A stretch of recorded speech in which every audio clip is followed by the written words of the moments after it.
So you're having trouble with the final boss of Marvel vs. Capcom Infinite on arcade mode or even in story mode. Well, I've got some tips and tricks for you, and I'm going to make it really easy for you.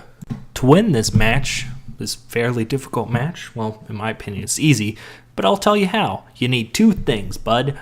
You need to block and stone.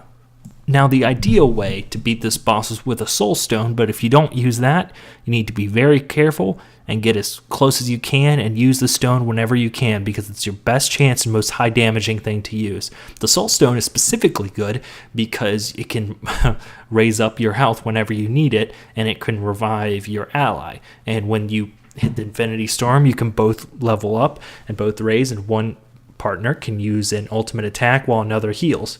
So this is very important. The second thing you need to do is block. Now, in order to do this effectively, you need to get as close as you can to the head. And what will happen is most of his attacks will miss you, except for his space stone, his reality stone, and when he lifts his head and shoots out the giant wheel of death. Basically, what you got to do is just block, block, block. Don't just poke, and be careful when you can. When you see him attacking, when you see him moving, there'll be visual and audio cues, and you'll be able to block that. Now, when he lets off the drones, just stay back and stay away, and when those lasers go off, just block and just destroy the stones like you would a normal enemy. Now, if you start running low on health, the soul stone's good, like you see here, and you just saw a reality stone being activated. And what I'll do is I'll raise my health and keep doing that. Just poke, poke, poke. And when in doubt, use your ultimates. The ultimates are a good way to stop him and heal at the same time. And they're also a good way of taking down the health really fast. And what he'll do is every so often he'll go into his little hands and start blocking. When you see that, just start attacking the hands as much as you can, because you'll actually build up your ultimate bar. And that's really important.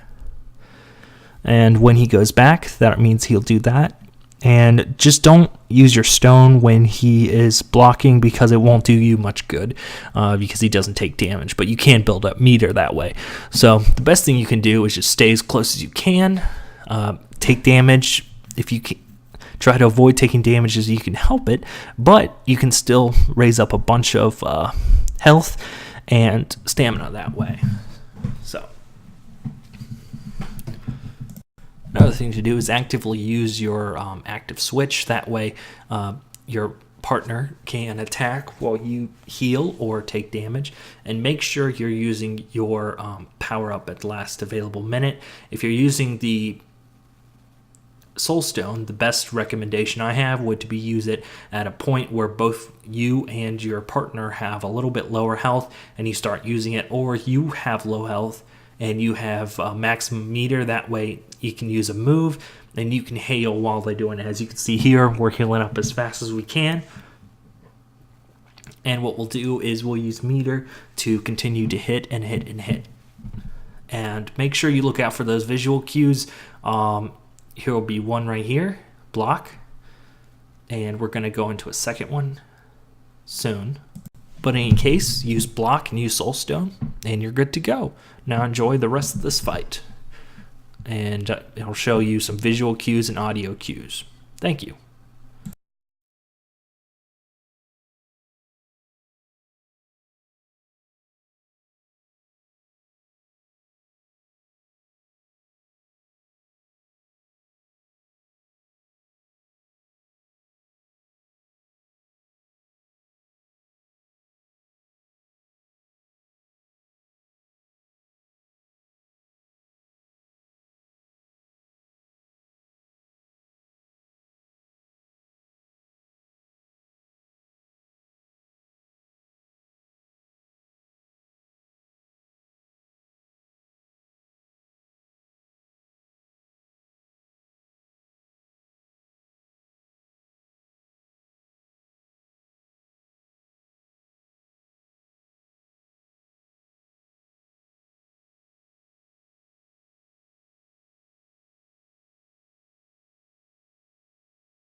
Now, I hope you enjoyed this video. Thank you so much for tuning in, and see you later.